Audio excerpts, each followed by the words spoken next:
Episode 329 of Behind the Tool Belt. And today I want to talk about one of the biggest gaps in our industry, and quite frankly, just about every service industry known to man, is that there's a gap between what customers hear and what the contractor is actually saying. Okay, because as a contractor, we say things all the time that sound normal.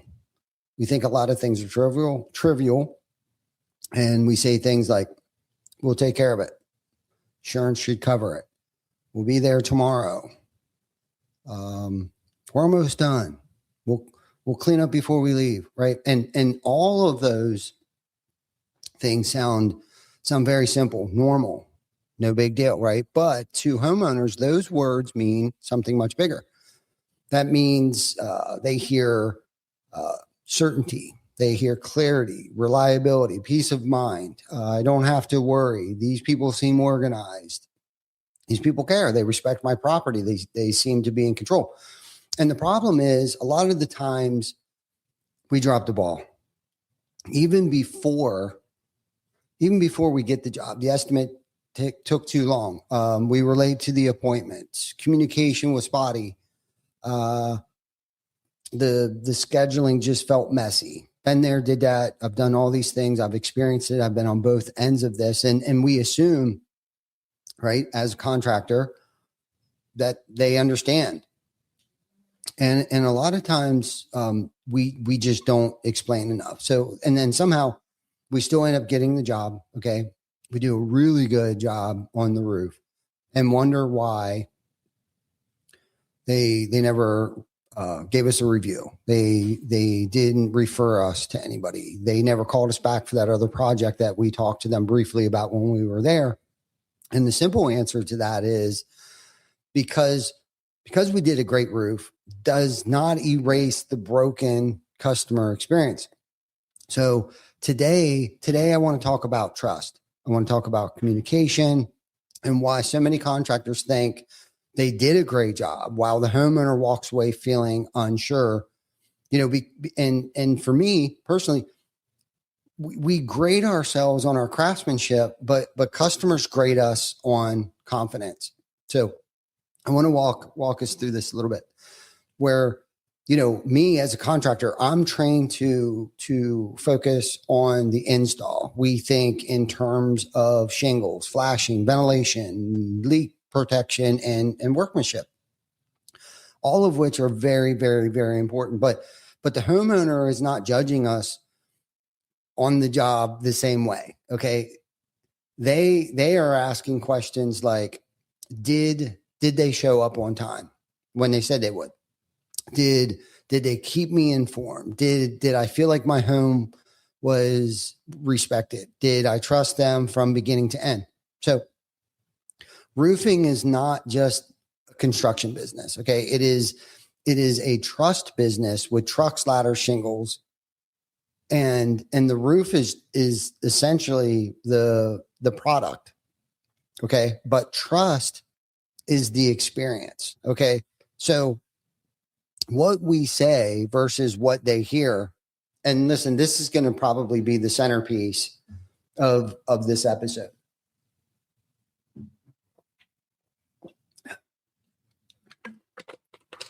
Because what we say sometimes is, we'll take care of it. But what we really mean is that we do this all the time. Okay. We know what to do. We know our jobs, right? But and what they hear, okay, sometimes, because we all have different stories, right? I will not have to chase you, because let's face it, most homeowners have had bad experiences with contractors, construction workers. Okay. But they want to hear I'm in good hands. They want to feel that they want to know that we are staying on top of it. Right. And then sometimes we say stuff like insurance should cover it. And what that really means is this looks like a valid claim. But what we should be really explaining is that there is an opportunity that it may not be approved. But there's a good chance for approval. like fully walking them through that entire process and giving them price. Like if it doesn't get approved, and when we say things like it looks like a valid claim, they're thinking to themselves, there will be no surprises. I am financially safe. This should go smoothly. Okay. And then we say stuff like, we'll be there tomorrow. And what we really mean is that is the current plan, right? The current plan today is that we'll be there, not even specifying exactly what time we'll be there. And then if we don't get there till 11 o'clock and we know damn well that we're not going to get there till 11 o'clock at 7:30 a.m. in the morning, we tend not to shoot them a quick message or a phone call stating, hey, the crew's running late. We're finished up the job before, or we got caught in the rain, explaining to them before it's too late in the day. So then they can arrange their schedule because they're arranging their schedule around what schedule you gave them. Okay. So we got to speak in clear English because they plan on scheduling their day around the schedule that we're giving them, and then they're second guessing everything at that point in time, because I've had this happen. I've had this happen to me recently where, we were chasing, the contractor down and said they would be there. They wouldn't show up, ghosted us. And it didn't sit well with me. It didn't sit well with me at all. Finally, they came out. They performed the duties. And I didn't even really care about how well they did it because I could have hired anybody to do the job. But it was the way that I felt before and chasing them around, not even during. I wasn't even there when the project took place. But then how they ghosted us afterwards because we needed some more stuff done. Right. So it was what I'm trying to explain here today. It's the entire experience, even though their craftsmanship was on point.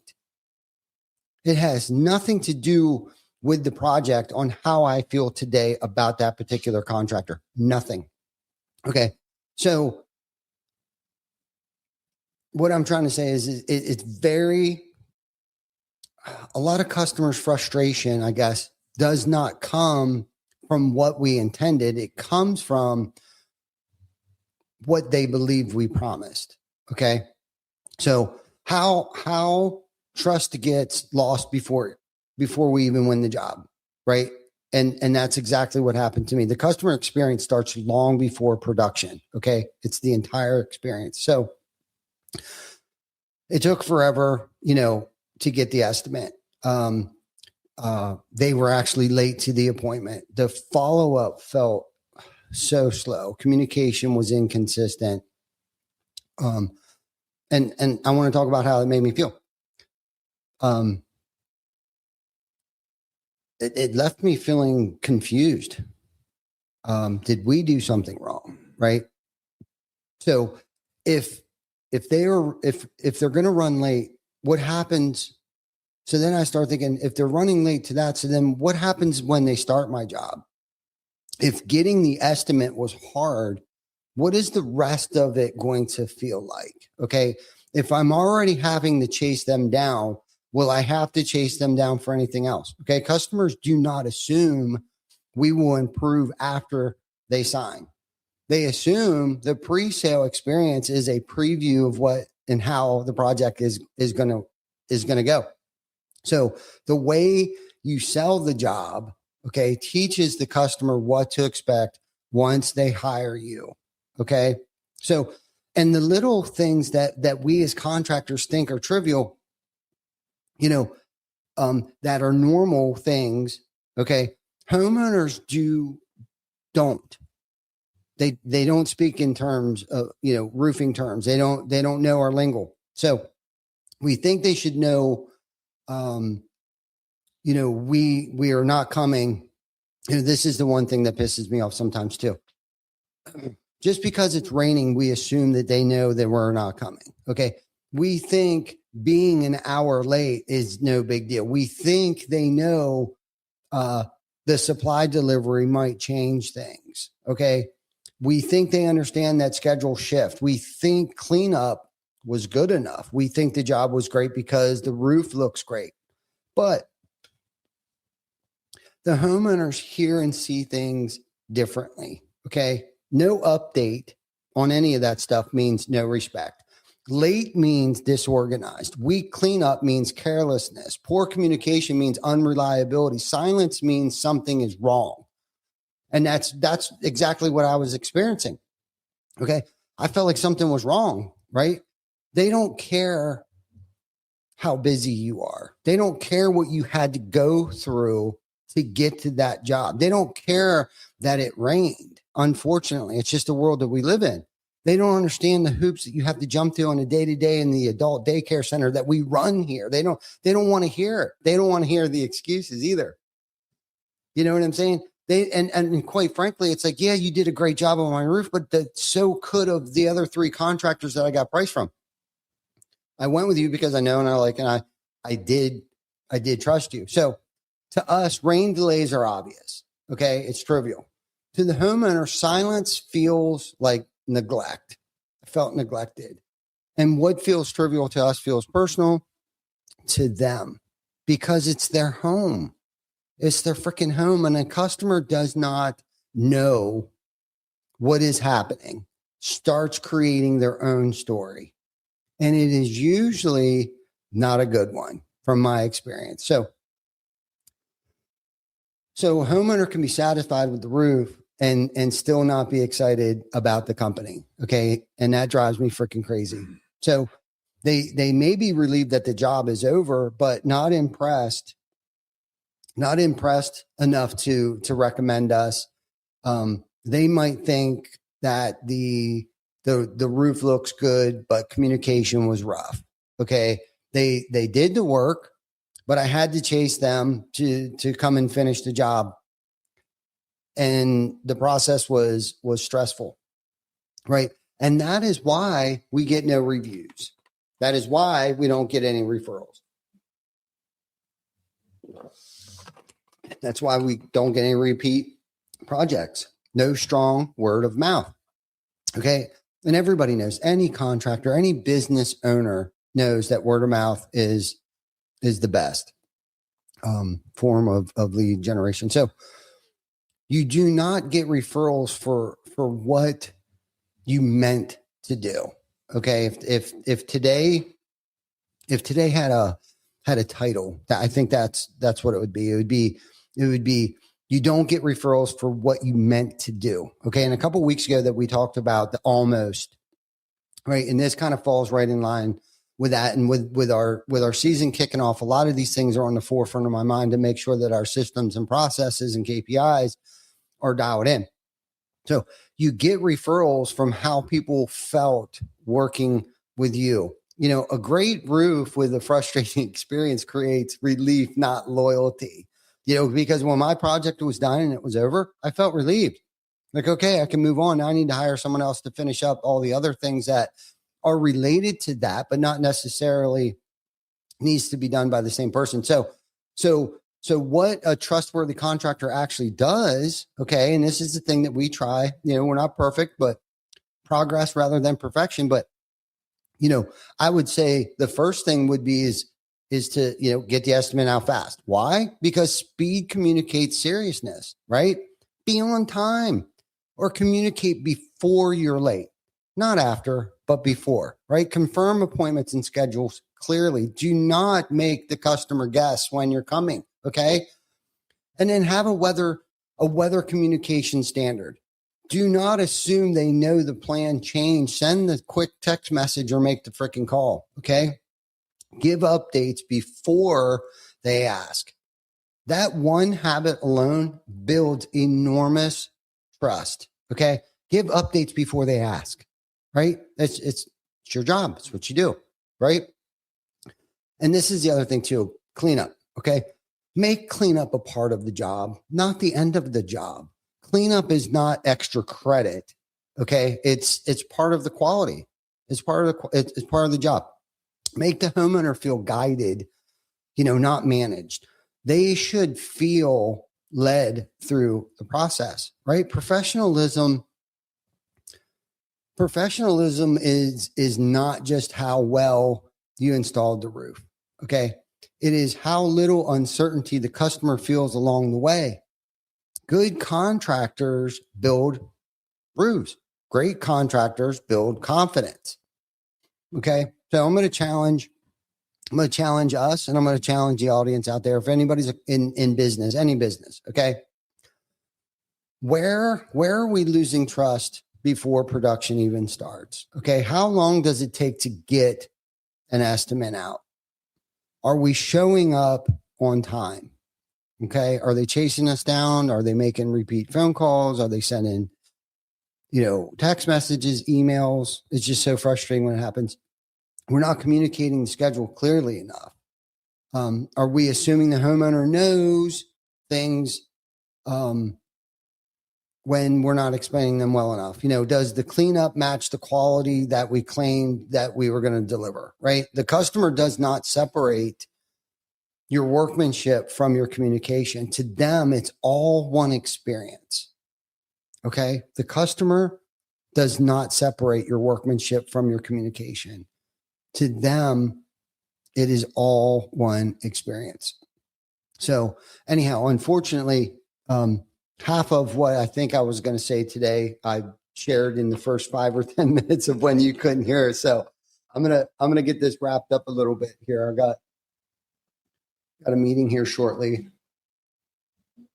and my phone's blown up, but before I go here, let's do quick takeaway. As contractors, we have to stop thinking that a great roof automatically means a great job, because the homeowner is not just hiring us for shingles, labor, and materials. They are hiring us for certainty. Okay. For communication, for follow through, for peace of mind. It's a freaking home. It's their largest investment. And every time we are late, okay, and every time we go silent, and every time we assume they know what we know, every time we leave cleanup a little short, we chip away at that trust. Okay. Then we wonder why they didn't leave us a review, why they didn't refer us to anybody, and why they did not call us back for the next project. And the answer is simple. It's not always the roof. A lot of the times it's the experience around the roof. So I know for us this week, we're going to take a hard look at our company and ask ourselves, what are we saying? Are we communicating clearly?